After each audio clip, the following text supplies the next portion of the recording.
This video was sponsored by sellcashier.com. Sellcashier pays top dollar for your used iPhone. Get a quote, ship your phone, and get paid. It's that simple.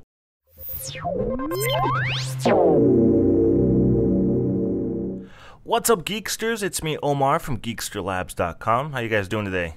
Well, I have another iPhone 6 case review for you, and this is from a company. I haven't had the chance to review their products ever before, so it's a new company to me called ItSkins, and today we have the Nitro Forged case.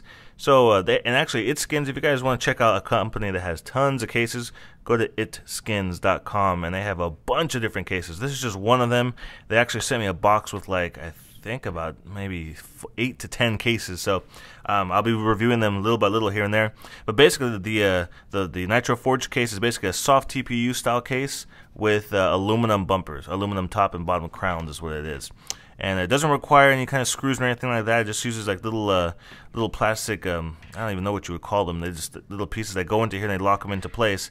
And that way, if you want to take it off your phone, you don't have to have a screwdriver with you. It looks really similar to maybe the, I think it's the Element Solace case. It's kind of similar to this. It's a different shape and a different cut, but it's the kind of same concept. It's a plastic case with aluminum top and bottom crowns on it. So let's go ahead and let me give you guys a close-up of look of the case without the phone inside of it, and then we'll pop in the phone and we'll check out some accessibility, and I'll let you guys know. So it's kind of like a cool little graphic on the inside right there. Part of it's shiny, part of it's matte, so it's kind of sharp looking. You don't really have to take both the top and the bottom off to get the phone into there. It is kind of tricky though. There we go. Pop that off. And so let me go ahead and install the phone into here. Just pop that slide, pop it on top in there. Put the crown back on top of it. Like so. There we go, there we go.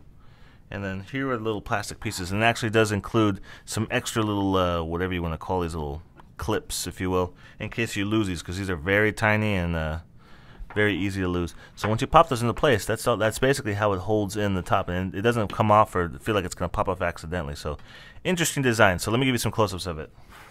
Alright, so we get to the side of the case. We have a nice large opening here for the mute switch, and it's kind of cut off to the bottom, so it's really easy to get your thumb into there or any of your fingers be able to switch it off.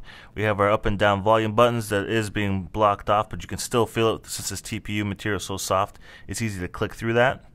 Get to the bottom right here, and you can see we have an opening for the headphone jack and the microphone.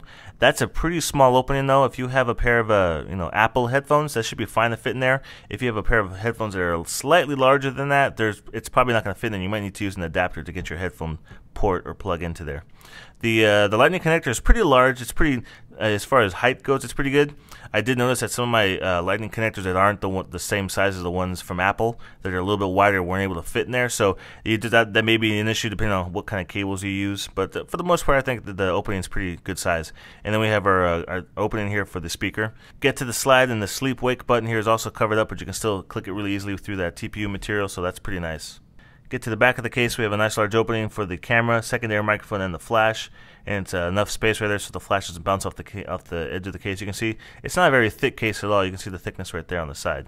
Get to the front, nothing's covered up with the home button, nothing's covered up with the camera up there as well, and there is a slight lay on the table design, not by much though. There's not much of a lip on the edge of this case, so if you were to drop it face first, it could possibly crack the screen.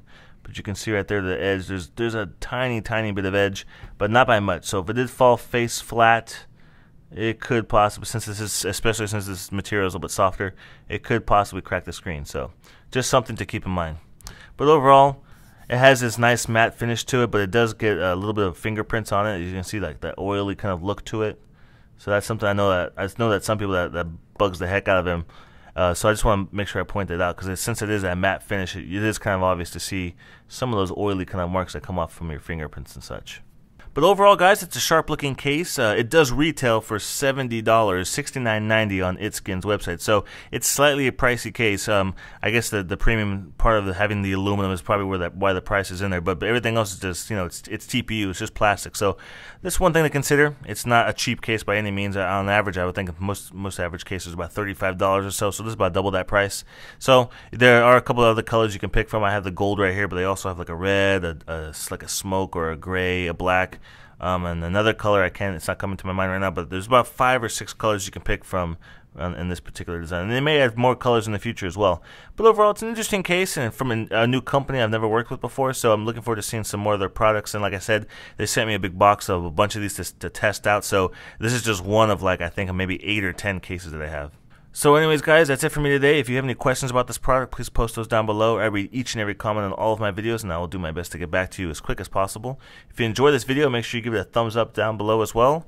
And if you want to stay up to date with all of my case reviews, make sure you subscribe to my YouTube channel as well.